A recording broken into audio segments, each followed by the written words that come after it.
Not sure if we have Spanish questions, but we'll start in English, and if we have any in Spanish, we'll do those at the end. First question for Francisco. We could start with Christina on the far left. Francisco, just in terms of the leadoff spot, philosophically, what's sort of your approach there? What are you, trying to accomplish in that role? I want to gather as much information as I can, not only for myself but for the guys behind me, and then share that knowledge and let them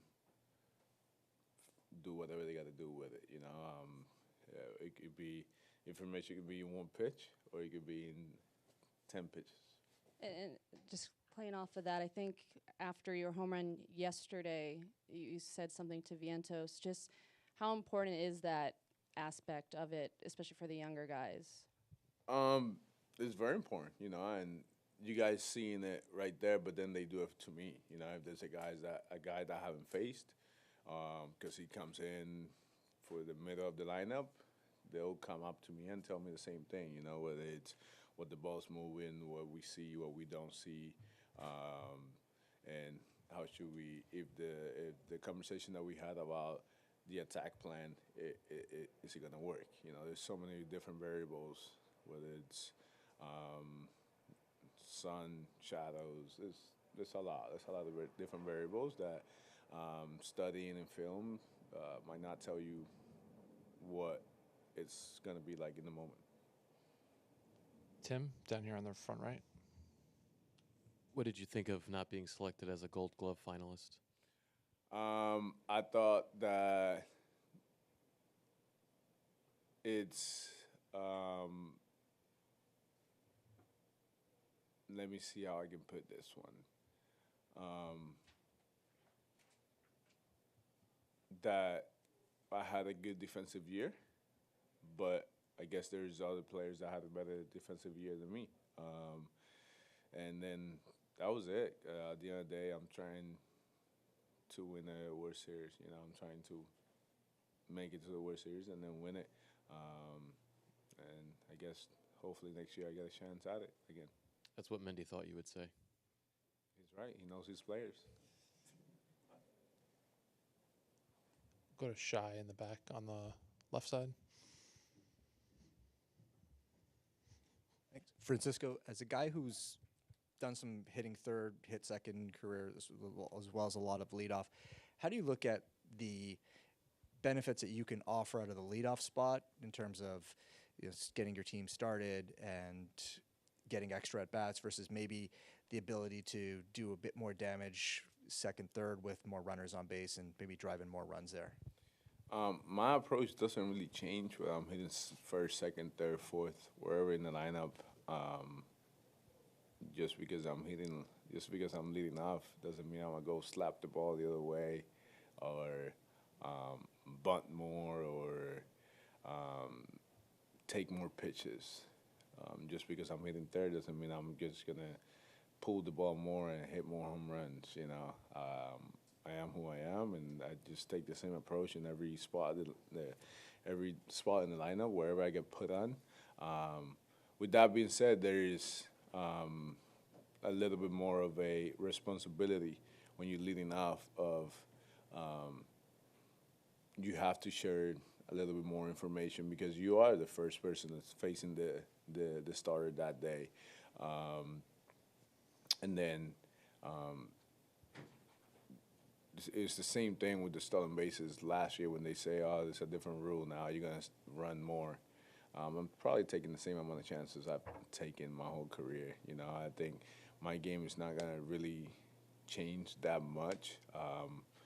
I just love getting things started. I think it's kind of cool to be able to get a base hit, steal a base, or a home run, or a double, and just get the crowd and the team going. So you prefer leadoff too? As of right now, I do prefer it today. Next year, I might come in and say, you might ask me the same question. I might be hitting second. I say, I prefer to hit second. Whatever the team needs. Come to Dave on the right side.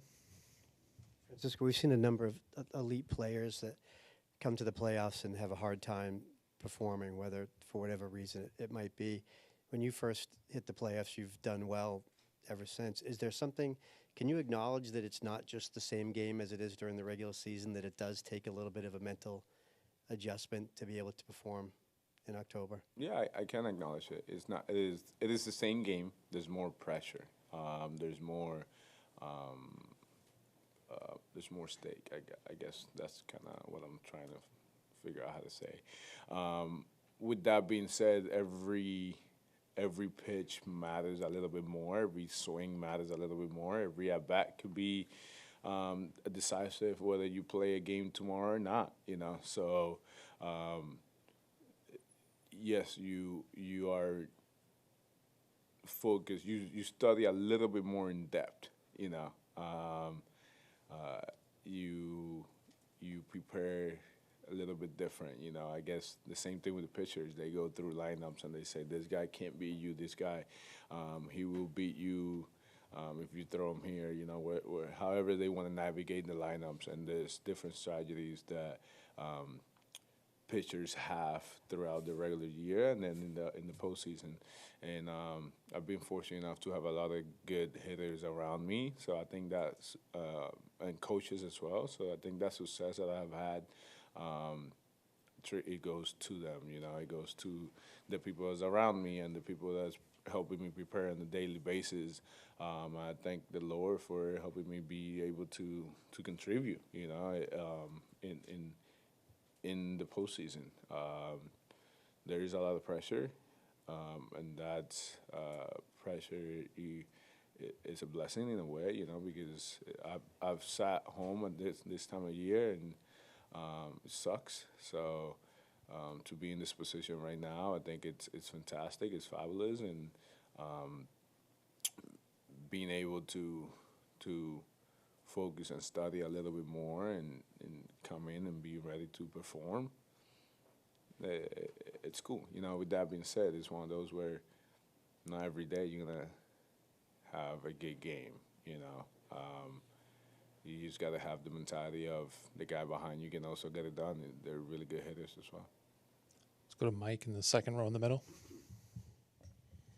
Francisco, when Ohtani was in here, he was asked about you, and he mentioned you seem like a good guy and you smile a lot, but he also said he does feel some sort of connection with you in the way that you're both trying to really lead your team to a World Series here and a championship.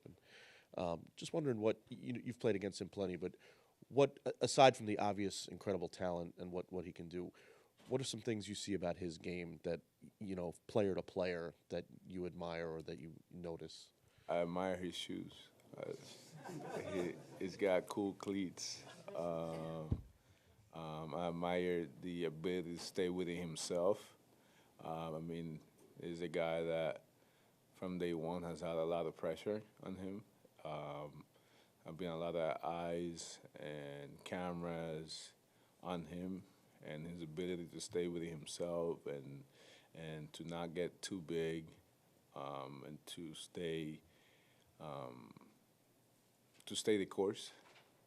That to me, that's brilliant. He's done a fantastic job of everywhere he's gone. He has managed to maneuver himself the right way, and he plays the game the right way. I respect that. I feel like he respects his peers, whether they're wearing the same uniform or the other uniform. And, it's been fun to watch him come into the league and become as good as he has. Go to Jesse in the second row on the left side. Curious, Francisco, for a good hitter like yourself, what's the one thing or the most important thing you've learned about hitting from J.D. Martinez, if anything?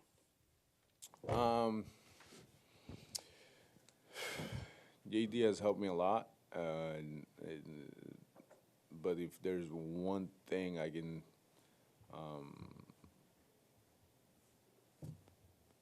take from him is